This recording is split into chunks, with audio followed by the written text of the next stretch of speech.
Welcome to VSB News Online for Wednesday, August 19th. I'm Peter Kittel. The news that the Cabinet will pay Finance Minister Bob Richards legal fees when he sues BPSU President Jason Hayward for alleged libel and slander on a People's Campaign TV show has caused the group to launch a public protest. This afternoon, the Reverend Nicholas Tweed, chair of the People's Campaign, accused the OBA government of a vindictive effort to suppress free speech. The actions of this government and the lengths that they appear willing to go represent a serious attack on two of the most fundamental pillars of any democratic society: freedom of speech and freedom of the press.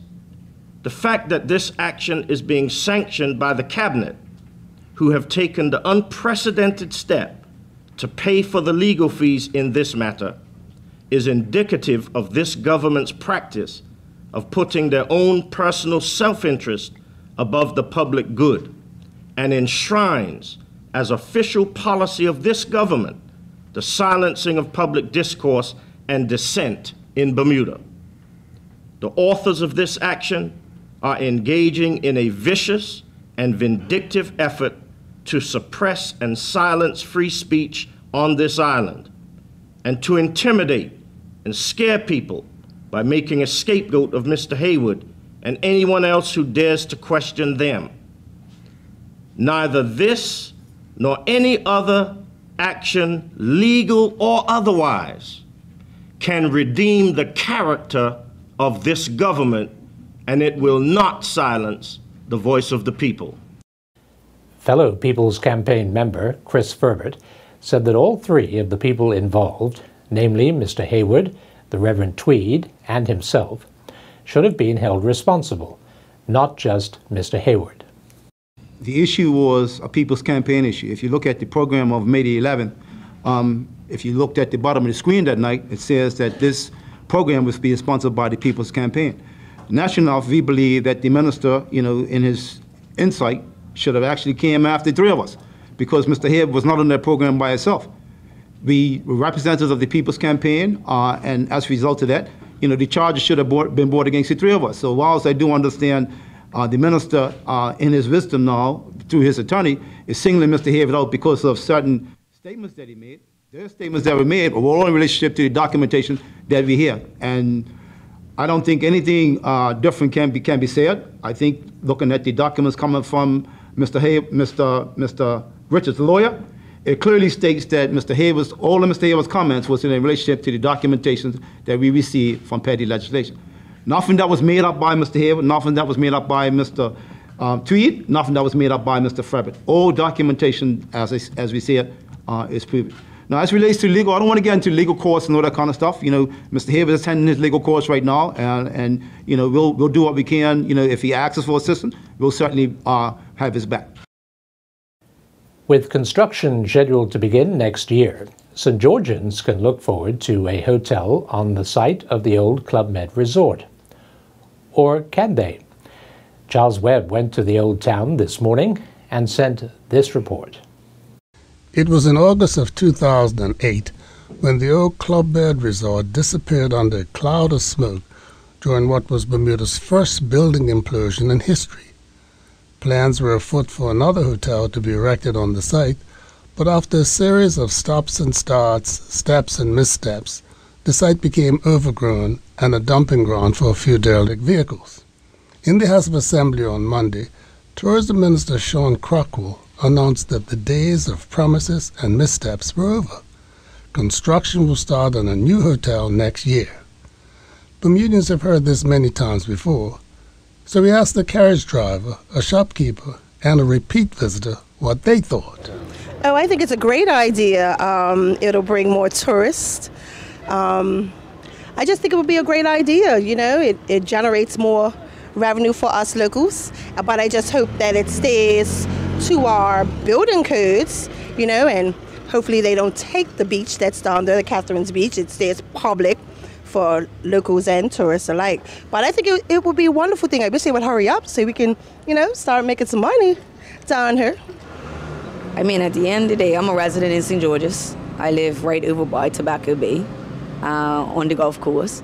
So at the end of the day, I mean, obviously it's going to bring more foot traffic. I have a store right here in St. George's, so that could be a plus. I'm actually for it.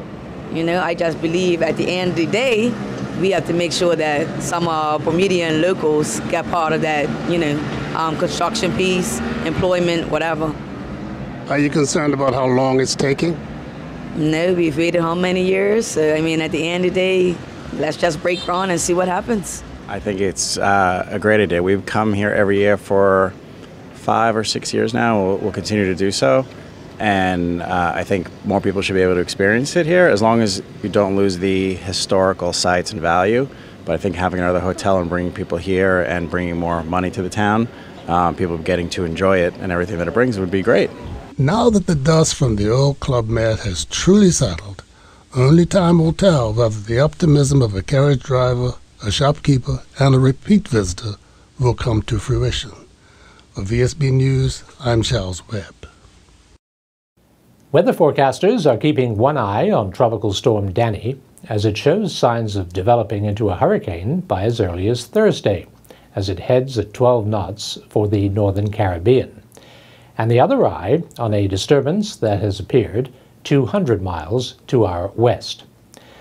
This is currently described as a non-tropical area of low pressure, but the National Hurricane Center is giving it a 30% chance of displaying some tropical or subtropical characteristics by the weekend as it moves slowly northward. In the first quarter of the current financial year, the government saw revenues rise to $232 million. That's $8.4 million more than in the same quarter of 2014-15.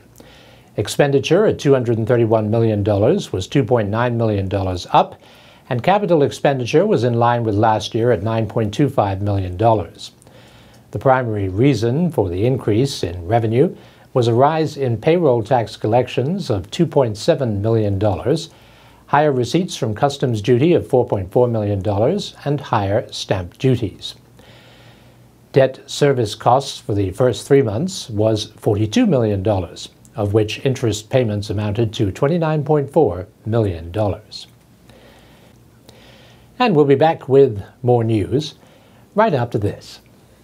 In an effort to make Bermuda's roads safer, and in partnership with Bermuda Police Service and the Bermuda Road Safety Council, DeFon's Broadcasting is launching a safe driving campaign. Complete with thumb bands, come into DeFon's Broadcasting and 94 Reed Street and make the commitment to drive safer and slower for yourself. Your voice could be featured on the radio. Get yourself a thumb band as a reminder of your commitment to drive safer and with fewer distractions. While you're at it, why not get one for someone in your life who also needs a reminder that our roads do not discriminate. They can take anyone's life. Let's drive safe, Bermuda, and arrive alive. Peace and love. Safe journeys. If you were interested in how the bids for such major schemes as the South Basin Land Reclamation Project are put out to tender and why, in this particular case, 2 overseas contractors were chosen, Brian Darby has some information for you. We have the opposition MP Elovita Fogo to thank for the fact that we can share the figures with you. She put the questions in Parliament to Minister of Public Works Craig Cannonier, and he was duty-bound to answer them, having obviously obtained the stats from the West End Development Corporation. The first question was which 3 companies bid for the South Basin Land Reclamation contract and what were their bid prices. The answer was that the overseas firm J. Cashman won the contract with a bid of $22.8 million if their own design was used, or $27.7 million if the owner insisted on its own design. Korea Construction bid $21.7 million for its own design and $23.2 million for the owners. But these bids were rejected due to a lack of information and the absence of any answers to questions that were posed. The third bid saw Christen Construction bid $29.7 million for its own design and $36.3 million for the owner's design. The second project, supply and delivery of the fill needed for the 11-acre site, saw Korea Construction bid $18.6 million for its barge option and $19.6 million if a conveyor belt was used. Island Construction bid $23.3 million, but the winning bid came from overseas, from a company called Murray, with $11.9 million. Brian Darby reporting for VSB News. Any resident concerned that Bermuda does not take its creative people seriously enough or provide sufficient financial support when they seek a career in fine arts can take some comfort from Julia Frith, who is giving an individual performance at Daylesford on Friday to raise funds for her arts degree. She may be just 19 years old, but she has a mature outlook when it comes to giving back. What does it mean to create art? Well, that's what my whole show is about. For me, creating art and using the performing arts it's a tool. It's a tool to transform and educate the world.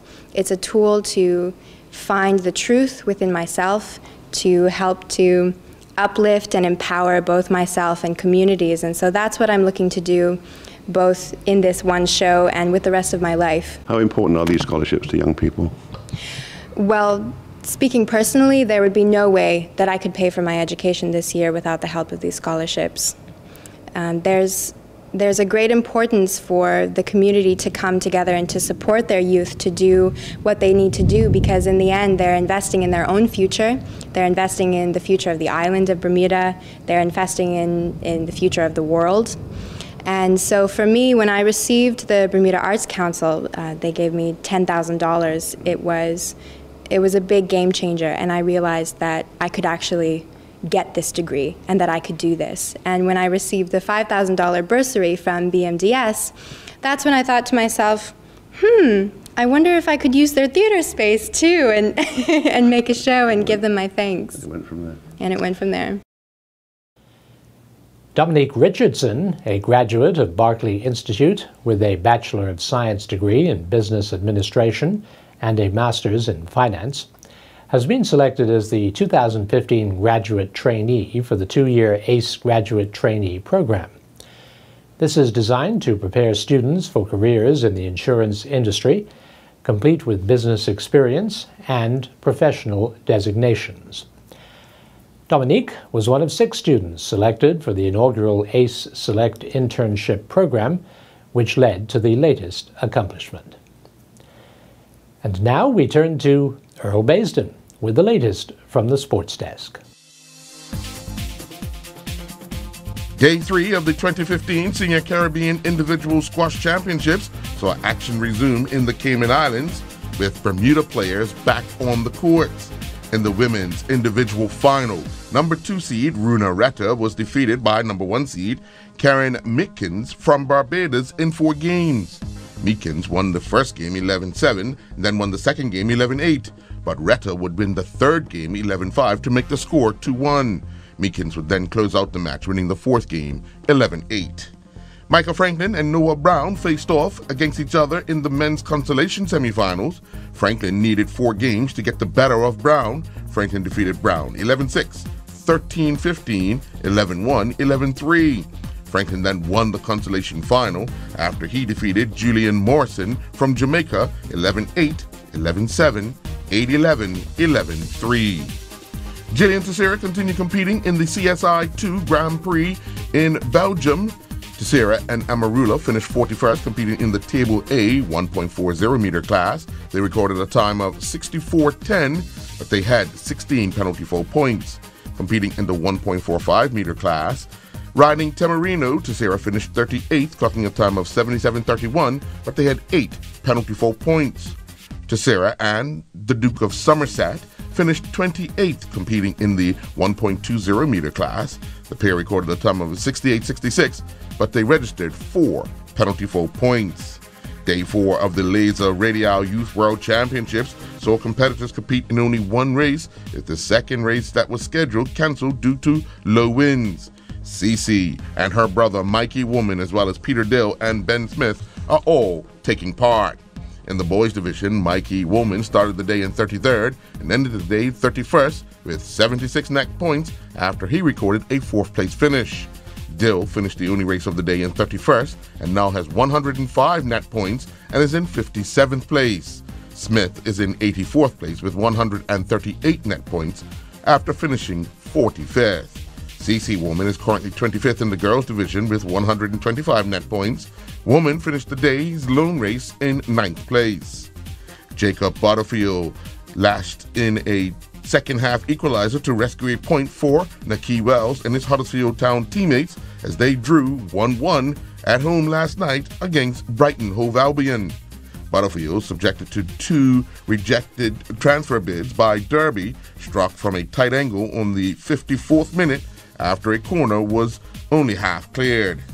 Meanwhile, Reggie Lamb and his Mansfield Town teammates went down 1-0 to Arkington. Arkington picked up their first win of the season in a bad-tempered game with 10 yellow cards in total being distributed.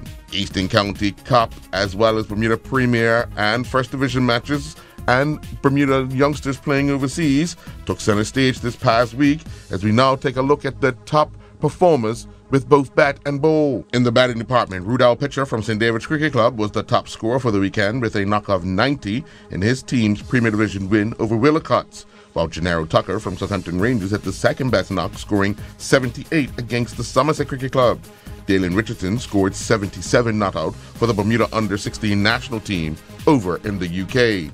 With figures of 4.4 overs, 2 maidens, 5 wickets for 5 runs, saw George O'Brien Jr. from St. David's Cricket Club return the best figures of the week in his Premier Division team's victory over Willicots. Kyle Hutzel from Bailey's Bay was the week's second top bowler with figures of 7 overs, 2 maidens, 5 for 11. With figures of 10 overs, 1 maiden, 4 for 31, so Philip Thomas from Devonshire Recreation Club have the third best figures of the week. Skills Scorpions Bermuda won by 51 runs against the Bermuda National Under-13 team playing over in the UK.